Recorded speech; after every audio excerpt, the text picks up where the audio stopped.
Hello everyone, and welcome back to a Valentine's Day special of What Even Is. Getting straight to business, Valentine's Day celebrates love.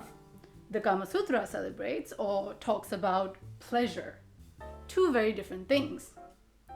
But with great pleasure comes great sex. Among other things. Growing up in India, I was one of the very few lucky ones whose school tried to introduce sex education for 13-year-olds until the country banned it. You see, people are very weird about talking about sex in India, even though we proudly boast the Kamasutra. But let's not be those people today, and let's talk about Kama, baby! It's all about rich men. The Kamasutra as a sex manual was first popularized by an East India Company political officer called Richard Burton, who, using the translations of Bhagwan Indraji and Shivaram Parshuram Bide, published a book in 1883 called The Kamasutra of Vatsayana. This book spread around quicker than an STI at a music festival, and the idea of the East's intricate knowledge on sex and native sexuality became deep-rooted in Orientalism. A repressed Victorian society read and marveled at the sex in the book, which also triggered this idea that Indian women or women of the East in general were seductresses, well versed in the arts surrounding sex. So this sort of exoticization of Eastern women came with the popularity of this book. The Kama Sutra that they were looking at was a book that taught them the best ways to engage in coitus, sambhog. And of course, that is what most of us know it as today, right?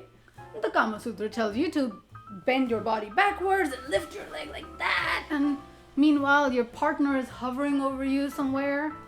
I mean, that's what I thought it was until just a few years ago.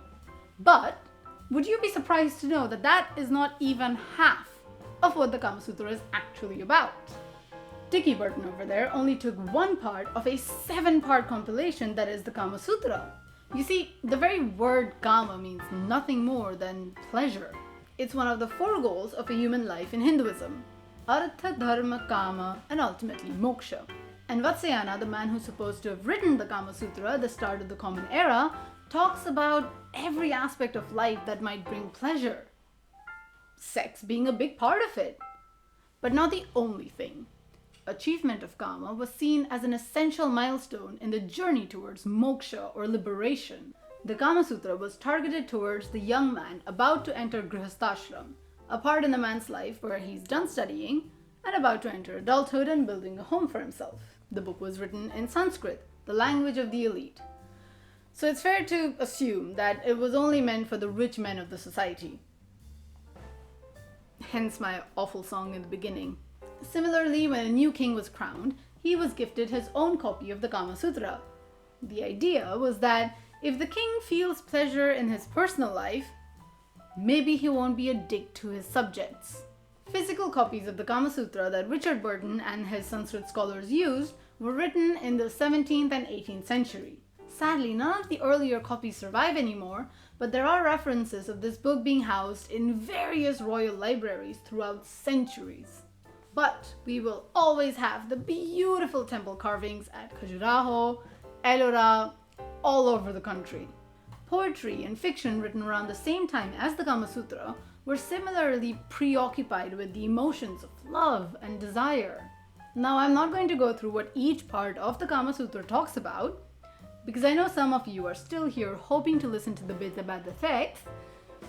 But briefly, the Kama Sutra talks about cooking, exercising, gardening, flirting, anything that brings joy and harmony in a man's life. So Priya, why do you keep saying a man's life? What about the people who identify as women? What about them? Well, the Kama Sutra was written in a time when women weren't taught to read, so it was not intended for them, even though it is very much about them. It does rely on the equal participation of both the man and woman in sex and all other activities tied to it.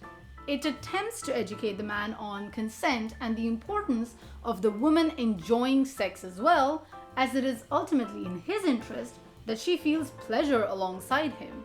It also pokes fun at a Satvana king who almost killed his wife mid-shag because he didn't know what he was doing. There is very much a focus on women's safety and participation in the act rather than the man just, doing his thing. Fun stuff, right? Until you realize that Vatsayana still only saw the wife as a means to create a baby.